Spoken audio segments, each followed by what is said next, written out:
Assalamualaikum warahmatullahi wabarakatuh.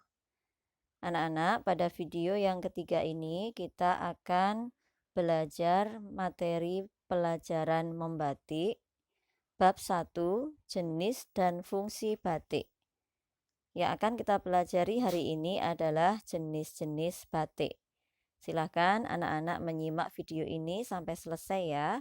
Karena belum ada bukunya, anak-anak cukup menyimak dari penjelasan Bu Ranum.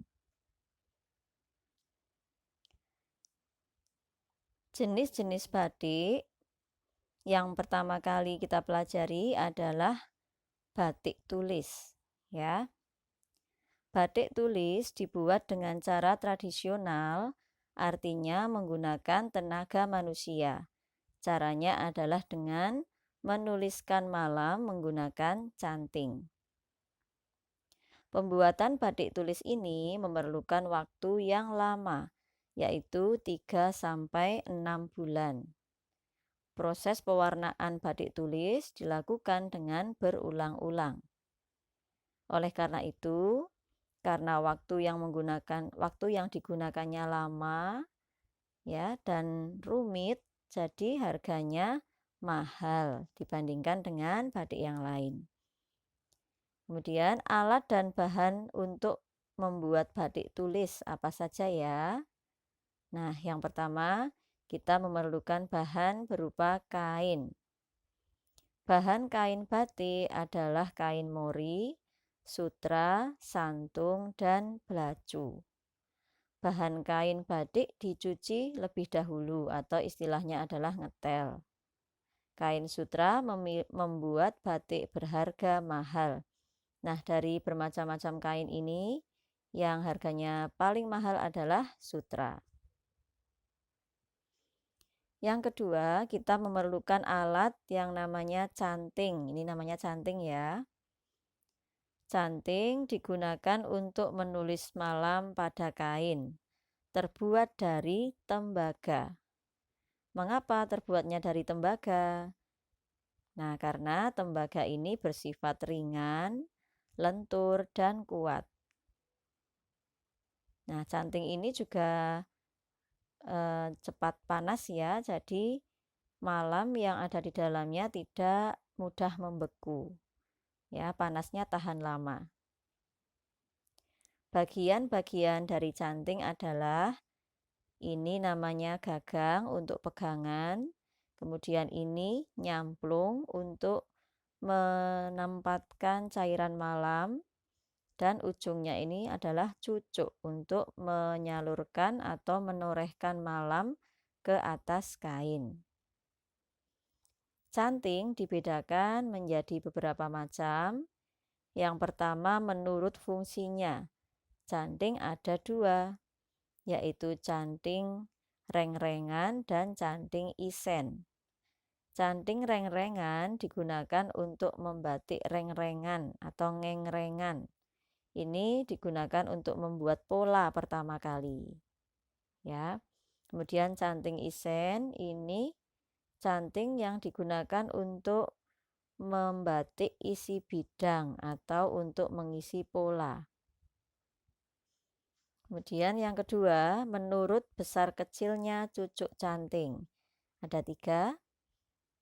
Ya, yang pertama canting carat kecil, ini cucuknya kecil. Canting carat sedang, cucuknya sedang, dan canting carat besar, cucuknya besar. Yang ketiga, menurut banyaknya carat atau cucuk.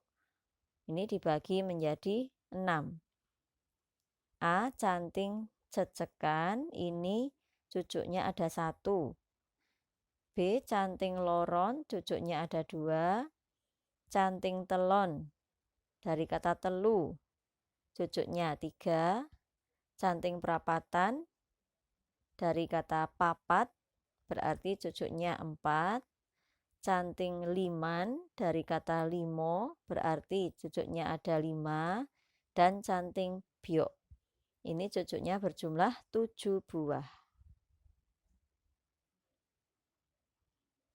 Kemudian bahan yang kita perlukan yang lainnya adalah lilin atau malam. Lilin atau malam ini adalah bahan utama yang digunakan untuk membatik sebagai perintang warna. Lilin atau malam terbuat dari sarang lebah ya. Bahan utama malam terbuat dari sarang lebah dan dicampur dengan parafin atau minyak nabati lainnya. Nah, malam juga banyak jenisnya anak-anak. Ini ya, ada malam tawon berasal dari sarang lebah tolo, ada malam kelanceng berasal dari sarang lebah kelanceng, malam kuning dari minyak latung buatan pabrik, malam putih juga berasal dari minyak latung buatan pabrik, malam songkal berwarna hitam hanya untuk campuran berasal dari minyak latung buatan pabrik. Ada juga malam timur dan malam sedang.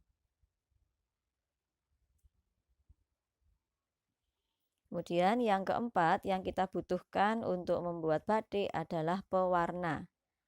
Pada batik tradisional, pewarna yang digunakan adalah pewarna alam. Pewarna alam ini diambil dari tanaman atau bahan lain yang ada di alam. Misalnya batang, akar, daun, atau buah. Bahan lain misalnya kapur, tetes tebu, dan lumpur.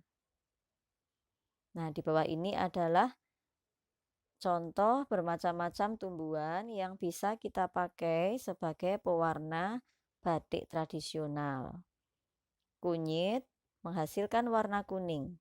Pohon tinggi menghasilkan warna coklat. Daun suci menghasilkan warna hijau. Daun nila menghasilkan warna biru. Daun kesumba menghasilkan warna jingga. Kulit akar pace menghasilkan warna merah. Bunga serigading menghasilkan warna kuning. Kulit pohon jambal menghasilkan warna abu-abu. Kulit pohon teger menghasilkan warna kuning. Kulit pohon jalawe menghasilkan warna hitam. Pohon secang menghasilkan warna merah kecoklatan. Nah, ini gambar tanamannya anak-anak. Ini daun sirih, daun jati, mengkudu, secang, bunga tapak dara, randu. Kemudian ini pacar banyu, mahoni, daun mangga, waru, daun suci, ketapang, kulit bawang merah, bunga putri malu, bunga sepatu, dan jalawe. Nah, ini kalau dibuat bentuknya tabel seperti ini anak-anak, masih banyak contoh tumbuhan lain yang bisa dipakai untuk pewarna alami pembuatan batik tradisional. Anak-anak bisa ya, nanti silahkan membaca sendiri ya. Oke. Materi membatik hari ini sudah selesai. Materi pembelajaran hari ini semuanya sudah selesai ya. Marilah kita baca hamdalah bersama-sama. Alhamdulillahirabbil alamin. Buranu berpesan, anak-anak jangan lupa ya mengerjakan tugas classroom hari ini. Dan kalau yang kemarin belum dikerjakan, yuk dikerjakan hari ini ya.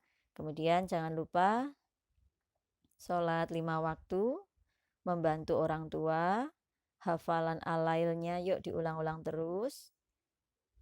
Dan satu lagi yang paling penting, jangan lupa menjaga kesehatan.